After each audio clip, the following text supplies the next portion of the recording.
Hello, everybody, and thank you for joining us today for another conversation with Christopher. Today we have Nicholas Zapf with us. How you doing, Nick? Very well, Chris. How are you? Good, thanks. So Nick works with what we affectionately refer to as DB and Z, but it's Dunbar, Bender, and Zapf. And we've been working with Nick and his firm for several years. They've always been a great resource for us and for our business owner clients. So wanted to have Nick on today just to talk a little bit about what they do there and how they do it. So Nick, if you want to just tell us a little bit about yourself. We have your bio up here, but something interesting about you. You put my picture right next to my current face, so that's always a problem, right? No, I'm just kidding. But yeah, so a little bit about me personally. I'm a lifelong Pittsburgher.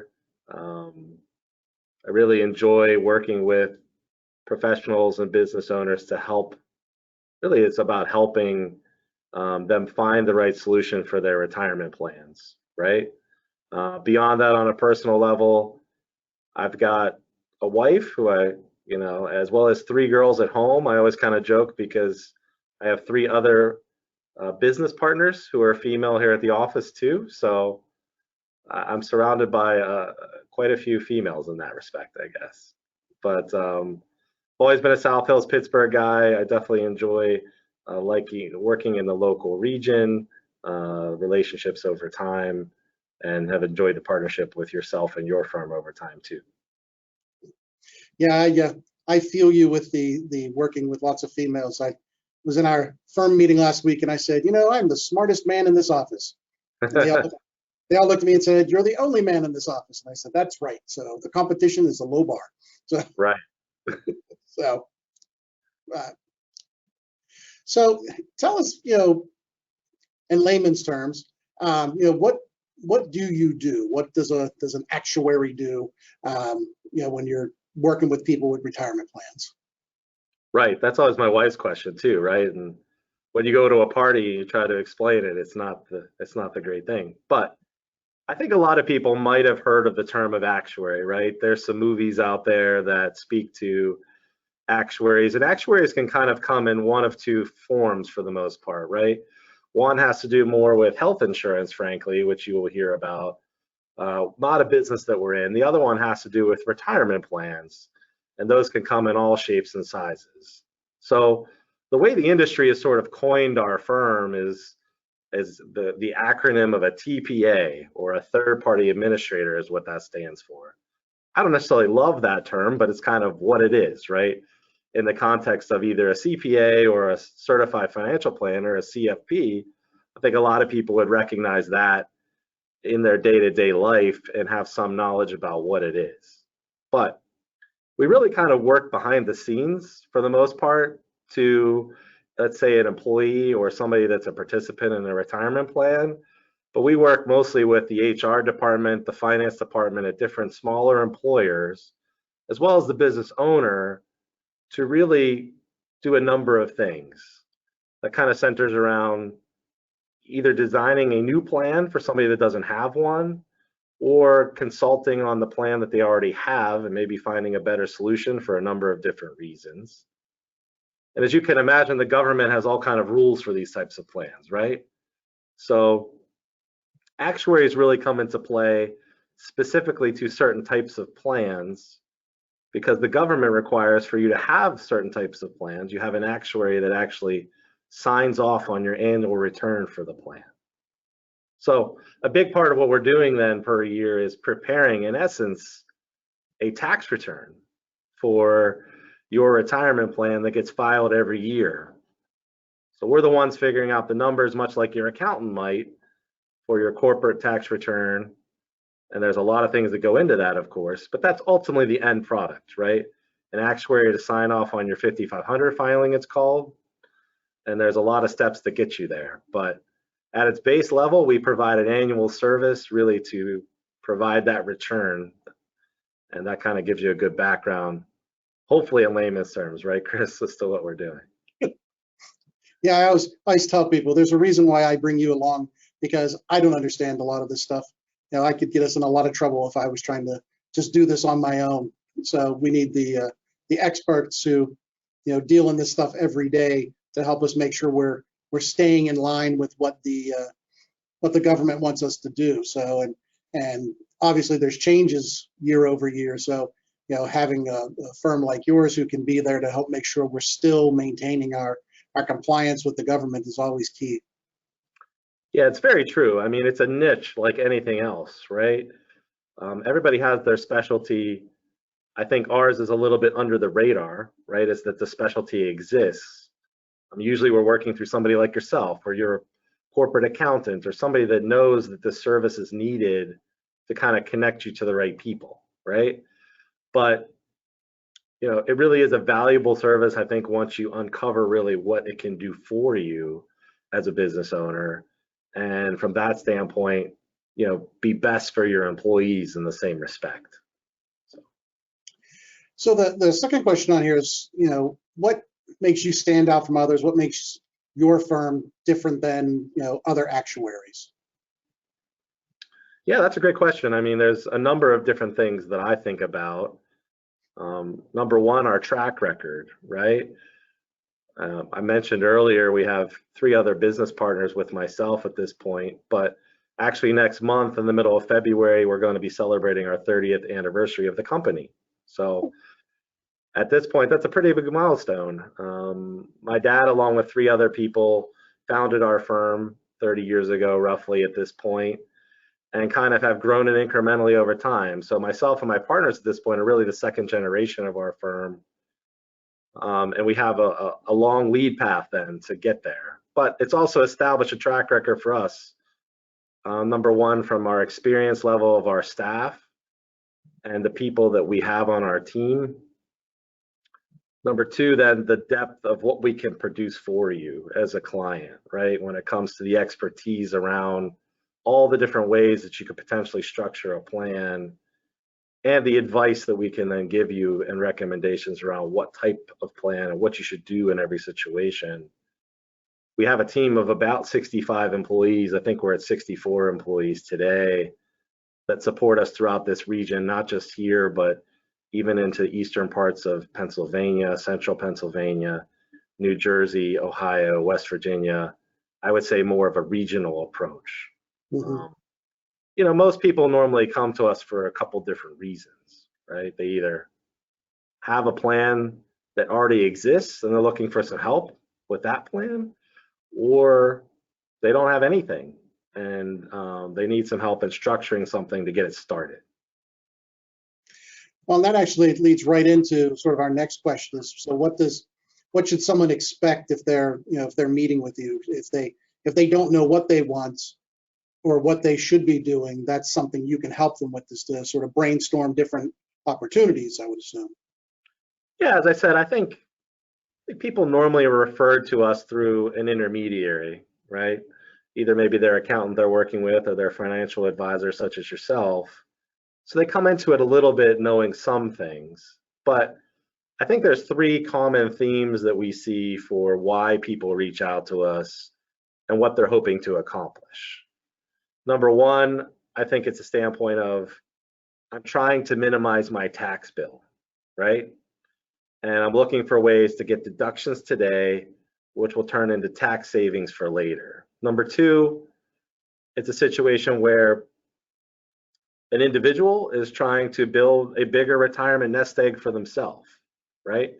We are not in any way related to doing any kind of investment services, right? We are completely independent of that. But a goal for an individual or a group of employees or their whole staff is, how can I get them to that finish line at retirement? And how do I get that nest egg built faster? And what's the most efficient way that I can do it, right? Mm-hmm. Number 3 is a component of employees that work for you. A 401k plan is what most people understand and know from their day-to-day jobs, right? Is their sort of pillar of retirement, along with Social Security at a later date. So, can I structure a plan much like my health insurance plan or other ancillary benefits I provide as an employer for my employees that is going to want to, number one, keep them happy, give them a quality vehicle that they can save their money into and then invest well, and that I can get them to a place later on where they're going to want to stay with us and that they can have a successful career and then a retirement balance that they can be proud of and be able to retire on when they get there. So I think to those ends, typically what happens, Chris, is a lot of questions. I always kind of joke because I'm always like, it's not an interrogation, right? But there's just a lot of things that you want to try to get out there. I think what we're trying to look at are a couple different things. Number one, what's your employee makeup look like? We would gather a census of all of your employees. We would ask you some questions about your ownership of the business, what other types of business interests you might have. And then I think beyond that, that's a question of, what goals are you trying to accomplish of the ones I went through earlier, Chris? Mm-hmm. What are those, what is really the driver there of what you're trying to get to? And then we can get into some of the finer points about kind of modeling out some scenarios about how that might look. Yeah, I think it's interesting. People have only ever heard of 401ks because they're, what most people have at work, but there's so many other options that a business owner needs to look at that, 401k may make sense, but in other situations it may not. It may not be the best plan. And so, having that conversation and being open to listening to other ideas, I think is important for the business owners, to really make sure that they're putting a plan in place that makes sense. Yeah, you make a good point. I think that I get told a lot of times, I get called a lot of times, and a lot of times people will say, well, are we too small to work with you, right? That's a common question that I get. And I think I just want to make the point that we definitely work with all types of individuals. I have many plans that we set up just last year for a one-person plan, which we would call a solo K, right? There are many people that either have a side job or outside of their day job where they earn some additional income and we set some plans up for them, or they're an independent contractor, right? Many people work for a business not directly, but work in that capacity. So our clients range from that sole practitioner. I would say a typical client for us might have 25 to 50 type employees, what we might consider a smaller business. But we have probably over 400 clients that have more than 100 employees that work for them. So it's a wide range of company sizes that we work with. And clearly, as you said, different needs for different size companies, different types of plans available to different size companies. So the goal is to get that census of employees, have a conversation, and kind of see where we are. Yeah, and I think the moral there for people who are watching this is, take the time to sit down and figure things out with a professional and understand, what is your goal? Because if you don't know what your goal is and what you're trying to do, then you end up putting in a plan in that doesn't necessarily make sense. So, figure out what your goals are and work with, professionals to help you figure out the best way to then implement. So that's like anything else, as you said, it's really an education process of what's out there. And there's so many rules specific to retirement plans, just like the financial industry, right? That you really need a specialist in that area to navigate that field and walk you through them. And that's where I get a lot of, it's what I really enjoy, let's say, is getting to sit down with individuals and kind of go through all that with them, right? And get them on the right path. Mm-hmm. Yeah, I think that's that's the one thing that we share is that that's our goal, and being able to bring somebody like you in who that's your goal too is to really make sure that the client gets what they're looking for. That's the key to these types of programs, making sure that they get what they need and what they're looking for, not just some cookie cutter thing that's easy. No. You won't get an argument from me on that point, yeah. So, well, speaking of cookie cutter, so sort of. So our last question, the fun question, the one I told you is the hardest question I will ask you. So February is National Pie Month. Okay. So the important question here is, what is your favorite pie? Well, I have to say I'm a very big pie fan, so this is going to be hard for me. I'm not as much of a cake person, but I'm definitely a lover of different kinds of pie. So I hope my mom is not watching this, because if I don't say her apple pie, I'm going to have a serious problem on my hands. Or her pumpkin pie. But I actually really like blueberry pie. Specifically from Portman's over there in the Bridgeville, South Fayette area. So a little plug for them, but that's where I go to get my pie. And they sell it by the slice. You can just get a slice. We can say we just got pies there for the holidays, so Yeah. Christine picked up a couple. So interesting. I wouldn't have thought of blueberry. So we'll have to. I'm sure we'll do some type of social media question thing, and we'll have to put blueberry on there to see who else likes blueberry. Well, I think what you have to watch, of course, is when you talk to a group of actuaries and, you know, a TPA like ourselves, is when they hear the word pie as mathematicians, they just think along that number, right? Not actual pie. Yes, not 3.14159.